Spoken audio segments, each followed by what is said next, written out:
So Thomas Stray, I was going to call him Spray, was formerly, now, I don't know how to pronounce this, Thomas Oye.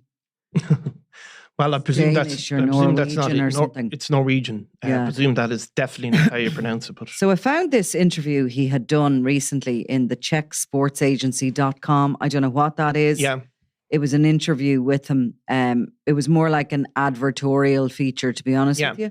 So it said he was born in Norway. He started off his life selling encyclopedias. yeah, And then he kind of got into financing and he ended up bankrupt. yeah, Quite high profile in Denmark. The bankruptcy, in 2001, he relocated to Dubai. But in 2005, he seems to have been sentenced to 18 months, 12 months suspended. I think he became one of these kind of well-known wheeler-dealer types in Norway. We've had a Denmark, few, I think. Sorry, in Denmark. So we've had a few of our own in Ireland. Yeah. Like it was all, by the age of 30, he seems to have gone through millions exactly, big investments that didn't work out. Yeah. And he'd made it and lost it all. And seems to have been one of these Del Boy on a grand scale, if you know what I mean. Yeah. Like now he's in his early 50s now, which I was surprised. I thought he was younger looking than that. By 2006, this Czech sports agency said he'd cleared his debt. And then they go on to do this sort of profile on him. Yeah. And they say in 2020, he established Endemage funds investing in disruptive technology companies. Yeah. What is that? Well, I suppose disruptive technology would be something like Airbnb, which disrupted the rental market. So they're talking about that always being in fast growing sectors. And actually, interestingly, there's a report out recently from Europol talking about, criminal finance and the kind of the black economy and about how they constantly invest in constantly growing sectors like construction. Yeah. That they never shrink these sectors, and obviously new technologies and climate change stuff at the moment is really high on their list. Which of course was something that Christy Kinahan had a before his time, and maintained a particular interest in. So this advertorial says that our pal Thomas Stray is providing ambitious entrepreneurs with funds in Dubai. That he's the epitome of redemption and resilience. Right. His story is an inspiration for young people, teaching them that when you're kicked, you get up and you try even harder. So far from being a scammer, now this profile of him says, imagine your profile saying, far from being a spoofer. Yeah. Well, it's not impossible that they would end up like that. But go ahead. Stray is an honest, hardworking individual dedicated to making a difference in the world of business and investment. Yeah. Now, the reason we're talking about him and that he's hit and we'll give them a shout out for anybody who wants to look at the actual story. It's in Borden Dagbladet. Yeah. It's actually said the other way around in Danish, Dagbladet Borden, but the website is that. Yeah. Dagbladet, because I'm sure I'm pronouncing that wrong. And the reason that they're writing about him is he is one of these personalities, these sort of tricky dicky characters that have been floating around for a long time. But his company, Endemage Funds, of course, shared an address in Suite 2101 and 2102 of the Boulevard Plaza, Tower 2, where the Kinahans were operating, and the address was listed in the sanctions. Now, before we go any further, we should say that the story in the Danish media is coming from investigative work done by Arije Wolf and Countermole, who are two... good internet sleuths. Internet sleuths, I would call them citizen journalists out there. They have been pursuing in any way they can the Kinahan story, untangling the finances. They have been using technology to kind of find stuff that the Kinahan organisation have tried to delete. They are both on Twitter and both have anything that they have done. They've become extremely reliable sources of information because anything that they have done has been checked out and has been absolutely banged to rights. Yeah. And Arije Woof, certainly, and Countermole I know less about, but Orije has been operating for a good few years. I don't know where. Yeah. But don't know who, no. and we don't, and nor do we need to know. Yeah. They're sort of sitting in the background there, and they're doing Trojan work. Because, like, I have to say, I don't have the skill set for a lot of this stuff, for linking companies. I don't have the technological experience to be able to go back and to. Yeah, I mean, they've done some incredible stuff. They've done incredible stuff. You know, in terms of any images that are posted, being able to homing in, locating the images. Yeah. Finding the dates of them through various things that are in it, using all these sort of technologies to keep these things and to keep so they can't be destroyed and removed from the internet. But I mean, so anyway, that's where the original investigation is coming from. What have you spent 35 quid on? No, nothing. That's an ad for. I'm just so that address featured obviously in the sanctions list. It also featured in some of these leaks that was done by an international consortium of investigative journalists. Those leaks seem to suggest that not only was Daniel Kinahan renting office space there, but that he'd become a beneficial owner of that property. So this was really the Kinahans' legitimate front, I think. That business there, they had it registered. Dukashu was the business that was listed under the sanctions by the US Treasury, and Hopwho, which was the sort of the sports company that was being run by Ian Dixon, also sanctioned, a cousin of Daniel Kinahan's, who's been with him originally from Tala and who has been with him from the beginning, from the Spain days. So as Daniel Kinahan attempted to go legitimate as as a boxing promoter or boxing manager, they wanted, I think, to have a number of legitimate companies, some legitimate ownership of stuff in order to show how wealth has come to them, even in Dubai where things are less stringent in terms of, the origin of money. So he obviously had this building. He was in and out of there. The big dispute was where was MTK and what was the difference between MTK and Daniel himself. But of course it was in that building too. Exactly. So, I mean, that was obviously, it was in that building while MTK were publicly saying initially that they had nothing to do with him, and then saying, yes, well, he did manage or advise some of our boxers. So in that building that the police seem to certainly believe he was the owner of that particular section of the building. There's obviously this wheeler dealer. And the wheeler dealer was only linked to it because Orije had discovered a business card that he had given out previous to the sanctions. And on the business card was the address of the Boulevard Plaza. Yeah. He's changed the business address, actually, of the funds to a building in Bay Square in the Business Bay area of Dubai. But this was an old business card, and they were able to home in on it, find the address and link it back to Kinahan.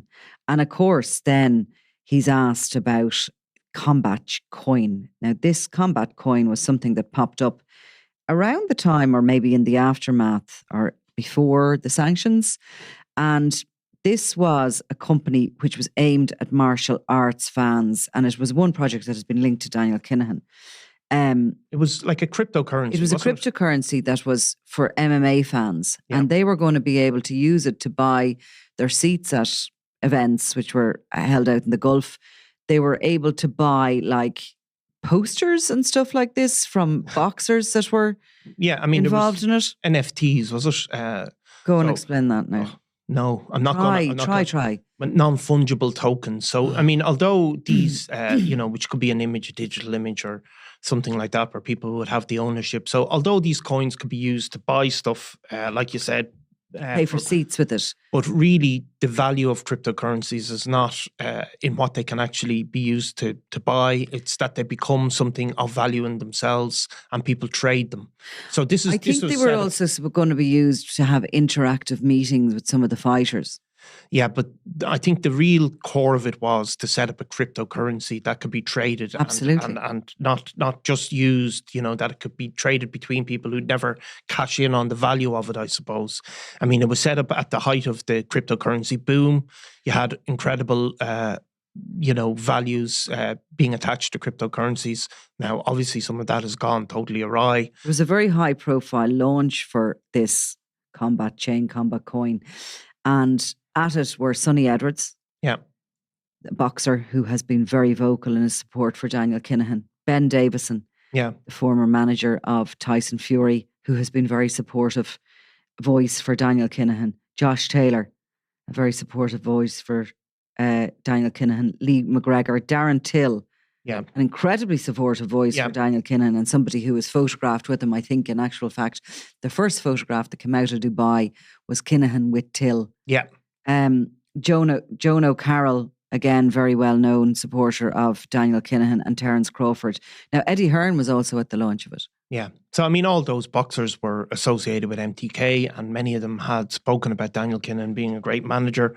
Obviously, none of them are suspected of being involved in crime in any way, but they were all professionally linked to Daniel through the boxing, and they were the people who'd sort of come out on social media and spoken about him in glowing terms. So that was the launch. It's interesting when you look at this sort of very complex network that the Kinahans have set up, and they've had all this time and all this money and everything to create layers between them and everything else. But I suppose ultimately they have to be there somewhere. Yeah. And Dukashu Trading, of course, had listed Daniel Kinahan as a director, which is how the US Treasury were able to list it in the sanctions. But to see the ties between MTK, the boxing, and Dukashu, and the ties between Daniel Kinahan and MTK was quite easy, because Sandra Vaughan had been listed as a director. And of course, Sandra Vaughan was the main woman in MTK. She was the woman who came forward, this former Scottish businesswoman, owner of Fake Bake, who had links to the Kinahans way back through an ex-partner in Spain. And who showed up as the woman who bought outright, we were told, MGM, the original name of that boxing company, from Kinahan and from Matthew Macklin. And the reason that it was bought and the name was changed was to sort of because of this very unfair media around Daniel Kinahan. And himself and Macklin decided it was time to step back and to sell it in full, we were told, to Sandra Vaughan. For years after that, there was a media ban, an Irish media ban, that no Irish media were allowed speak to any of the boxers or report on anything, or certainly weren't going to be helped doing that. And that was in a temper, because the news media wouldn't play ball and sort of leave it go that Daniel Kinahan was the original founder of this company. And every time MTK was mentioned, of course, it was linked to Daniel Kinahan.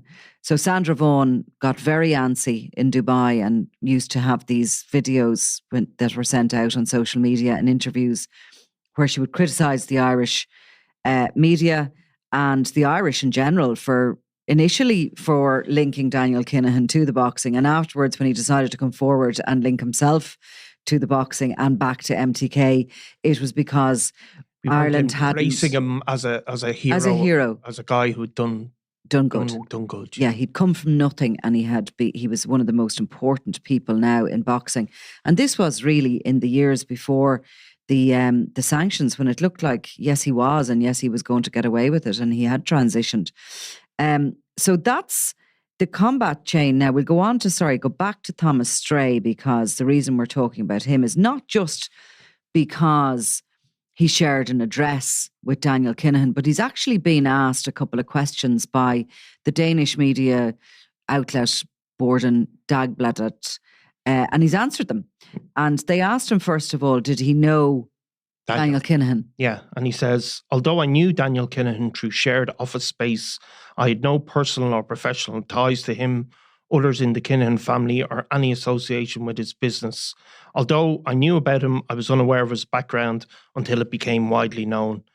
Which is, what they all like to say, as if it's only become widely known when they were sanctioned. Did they ever hear of Google? Yeah, Yeah, I mean, exactly. I mean, ever hear of Panorama on the BBC, Yeah. or did they ever hear about anything, any Yes. number of publications across the world who written about the Kinahan cartel well in advance of the sanctions Yeah.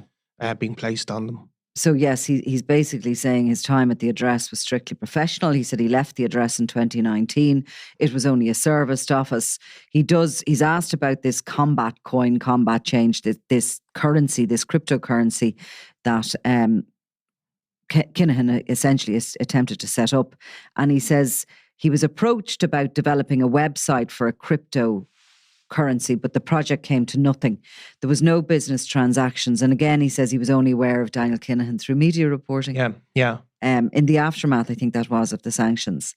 Going back to the combat coin, and you can see it through the work again done by Arije Wolf and Countermole.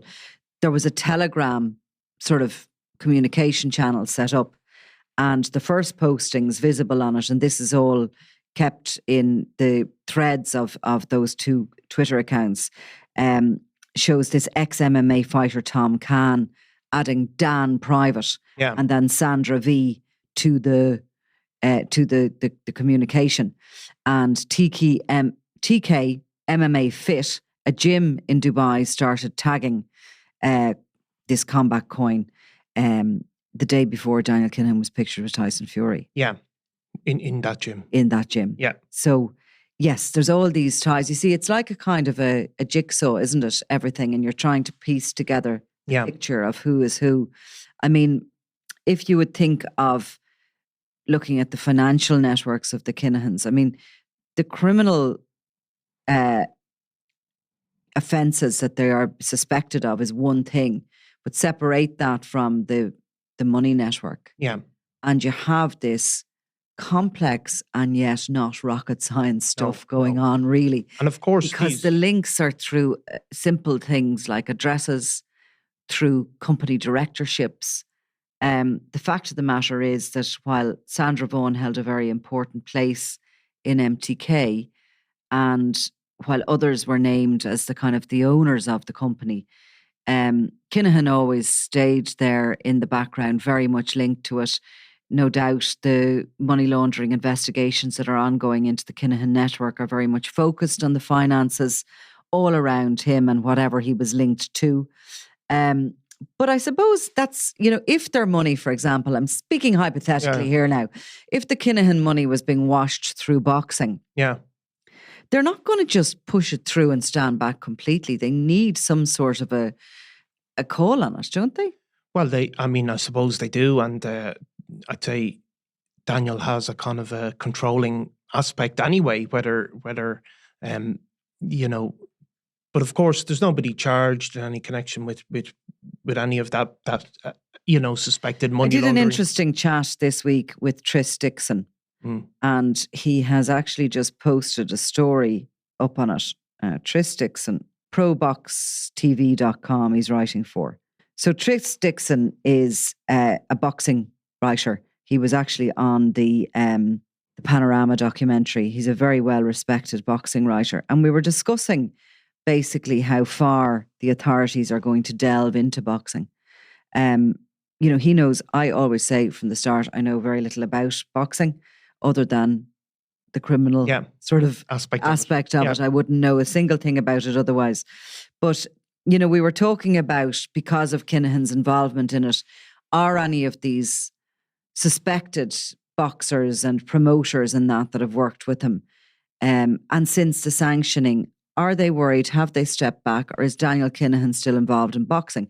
And anybody who knows anything about boxing tells you that he is still very much involved, despite the sanctions, despite everything else.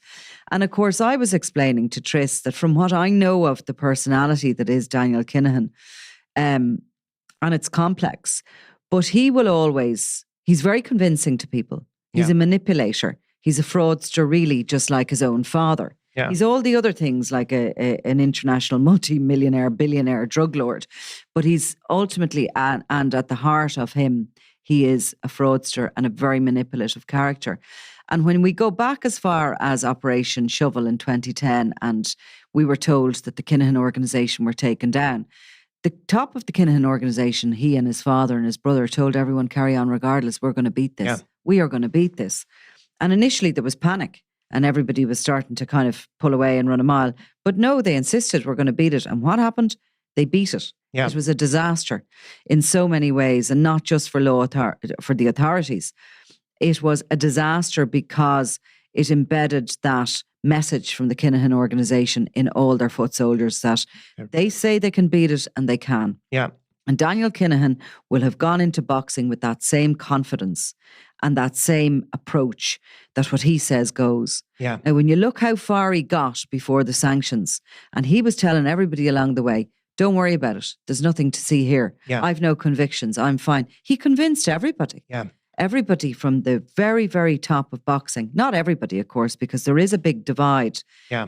And Tris Dixon explained that to me, that there's a divide within boxing. There's all this sort of supporters of Kinahan still there and still kind of confident in a way.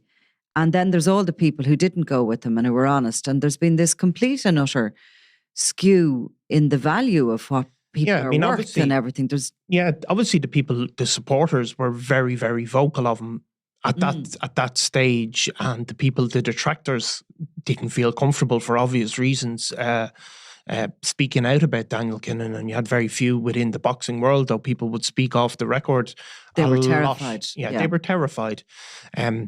So I mean, he was able to rise so high partly because of where he was based in Dubai, where it was Wild West. There's very obvious stuff still going on, and we won't go into it on this. We'd probably need somebody more expert than ourselves, but it's very obvious what's still going on and where Daniel Kinahan's tentacles are in boxing still. It's extremely obvious. You only have to look at a card on something and you know that he's there in the background.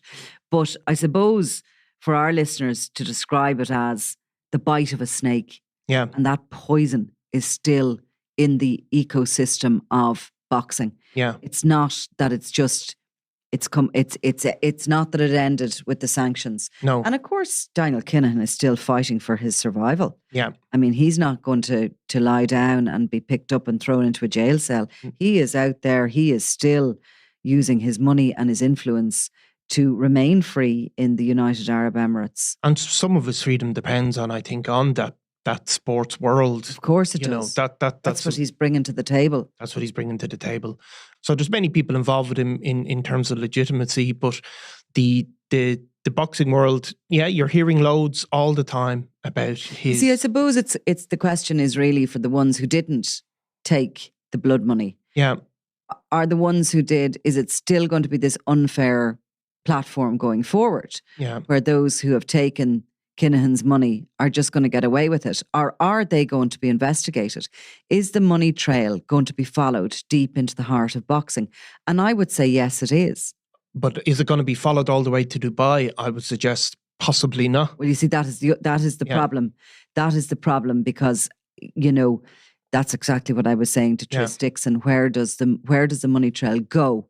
Because even from a simple point of view, when MGM at the time and after the raids on that premises in Portabanús in September of 2016 happened, just weeks before that, before the police, the Guardia Civil burst their way in there, we could see that they had moved all the intellectual property rights out to Dubai to a free trade zone, and we could see nothing else. Yeah. It was like you can just see they're gone and then there's a block. Having said that, you would consider that is the money going to just stay out there? And is it going to just go into the ether? Is it going to stay within boxing? There's been people paid by the Kinahan organisation back in Ireland, back in the UK. There's people who are paid within Daniel Kinahan's criminal network and are continuously getting paid, particularly the people in the prisons. And there's people who are more legitimate that have been paid by his money.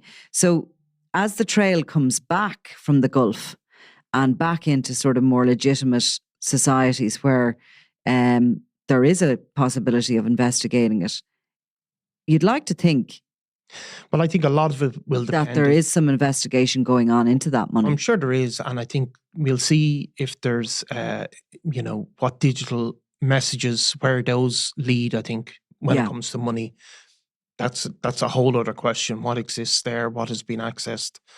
And does that form part of the attempt to extradite Daniel and his father and brother from Dubai?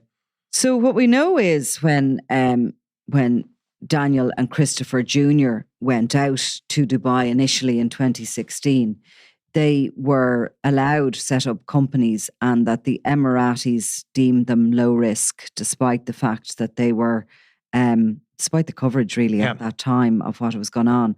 And in Dubai, they initially set up food companies, clothing companies, and, business service companies for the private sector.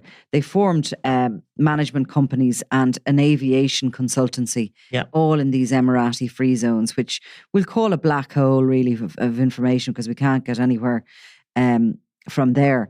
But they settled in, and they, Kinahan obviously was working behind the scenes with the boxing and drawing more and more of that sport out to the Gulf. He then was announced as a director of a Bahraini sports company by a son of a royal in Bahrain. And very quickly after that announcement, he was, within a week, I think, he was taken off the books again. But I think what that showed was his connections deep into the Gulf at that stage. This sports company was state-funded, I think, largely. This was a kind of one of these sons of a royal in Bahrain, and clearly he'd made a personal connection. He was kind of a boxing fan himself. Yeah, I think an MMA fan and boxing fan, combat sports fan. And chose to announce Daniel Kinahan as his advisor or his company director, whatever it was. We later saw him with the Pakistani sports minister, posing for pictures. Where was it that he went with Bob Arum, and they were at a gala dinner? That was in Eastern Europe somewhere, wasn't it? Was it in Uzbekistan? I think, Yeah, so he was in Uzbekistan at that gala dinner where he was applauded because he bought something at auction for... Bought a football, a Champions League final football for charity at a charity auction for a six-figure sum, I think. Yeah. So, that's how sort of deeply embedded he got. Yeah.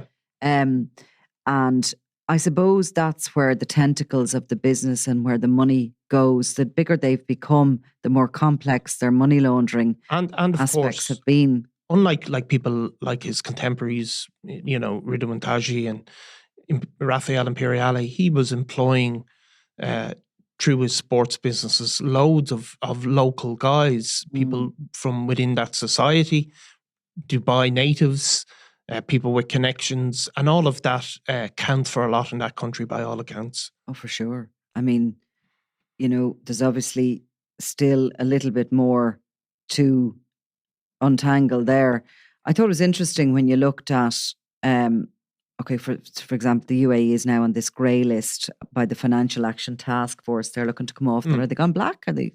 No, I think it's been described as a blacklist or a grey list, but it's basically it's a list done up by the EU for countries that are not regarded as being safe in connection with money laundering and financial mismanagement, I suppose. And part of that, will relate, of course, to the interest of the US authorities in Haziam General Trading Limited, which was the first company that Daniel and Christopher Jr. set up out there. They actually set that up in this free trade zone. Haziam General Trading Limited was called, and that was for what I described as the food and the clothing and all the rest of it. And they had a Pakistani native called Sarfraz Ali Riast, who became the power of attorney over their company. Now, with a little bit of digging, it looks as if between sort of 2016 and the sanctions, they had set up 200 companies in 20 different countries. Yeah. All of which are in these sort of, we call them unfriendly territories when it comes to law enforcement and when it comes to, getting the information, the directorships and what's going on and where the money is going, etc. So that's the kind of level of investigation that's been untangled. But I do think that you can be sure that if there is money that has gone into boxing, that the authorities will follow the trail as much as they can. And particularly, I think if it comes back to, say, the UK, to Ireland, to the US, of course, and anywhere else. Yeah. And of course, while Daniel Kinahan was luring boxing and other, and sport out to the Gulf for his own purposes and for his ongoing friendship with the United Arab Emirates authorities, a lot of the money and their business was still based in Europe. Yeah. 200 million was washed through Johnny Morrissey. Yeah. It is suspected in Spain. So, it's not as if they've taken all their money and kept it in the Gulf, because no doubt they don't fully trust that. No, and I mean, they cannot fully trust. They aren't part of those countries, really. No. They're outsiders, and they have to keep their eggs in different baskets. You'd imagine when you're dealing with that much, you're dealing with £1 billion. Yeah. You're not going to pump it all into the Gulf. No, and I mean, they have to have the movement of money as well in order to pay people and pay their own debts and pay whoever they're paying in South America. So they need to be able to move that money around. Exactly. So first they want to clean it, and then they want to be able to move it around in, seemingly legitimate payments. A very, very complicated business, no doubt. Now, you and I might owe one another 50 quid or 100 quid every now and then, or whatever it is. And I think that's kind of as normal as it gets. But in the UK last week, Louis Edwards, who is part of the Kinahan UK operation. I think this really shows the kind of money you're talking about and where did the zeros stop. But Edwards was arrested last year in Benidorm, where he had fled after his cocaine business was targeted in Portsmouth by police in the UK. He was a kind of a branch of the Kinahan organisation in Portsmouth, bringing in a lot of cocaine, was targeted, he went on the run. Anyway, he was arrested, and at the time he was arrested, we were told that he owed 20 million to the Kinahans and would no longer be able to pay it back. So I mean, he was a classic kind of Kinahan franchise owner, because he had they all had a very similar modus operandi he had altered vehicles to hide cocaine shipments. He was moving around the same places they were, and he obviously had a degree of authority, but he was regarded as one of the biggest players in the UK drug scene. And his arrest, when he was arrested in Spain, he was put out as being one of the most wanted men. So he's now in prison. I think he got 18 years, which is, they tend to get out. Serve 9 on license. Yeah. So how are they going to get that money out of him? Yeah. I mean, he's in a prison there, I don't know, probably somewhere near where he lives. They're not going to have the tentacles in there. Does he have the money?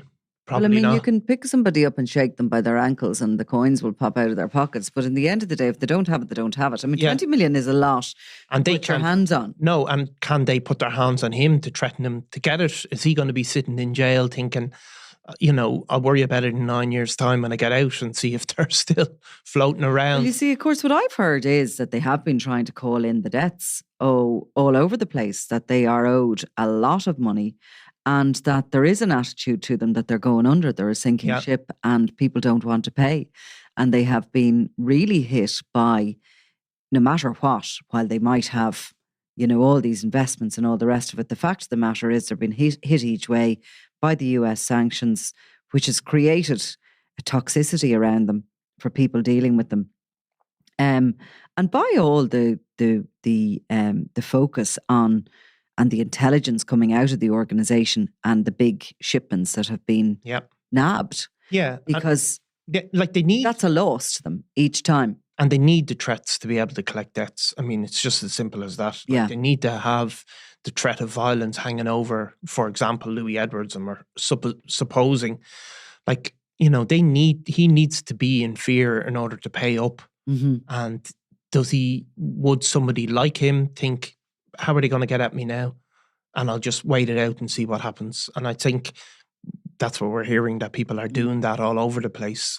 Because, of course, the landscape will have changed within the next year and their fate, I suppose, will have been decided certainly by I would imagine early in 2024.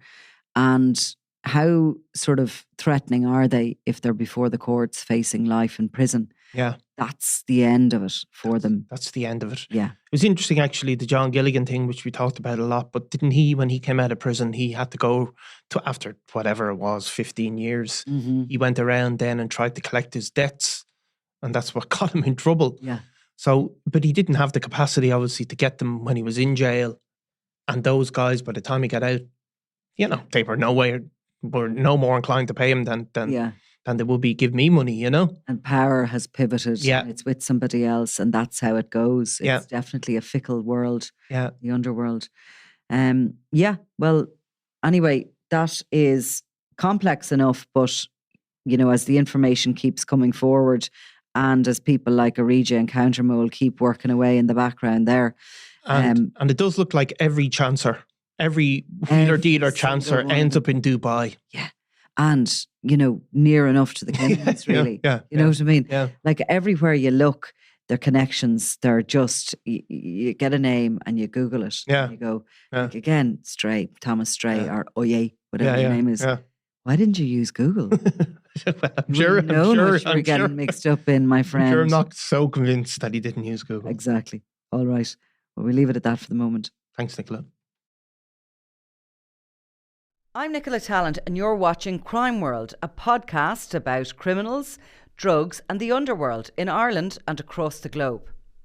Make sure you subscribe to our channel and turn on notifications so you can be the first to watch all our latest episodes. You can also listen wherever you get your podcasts.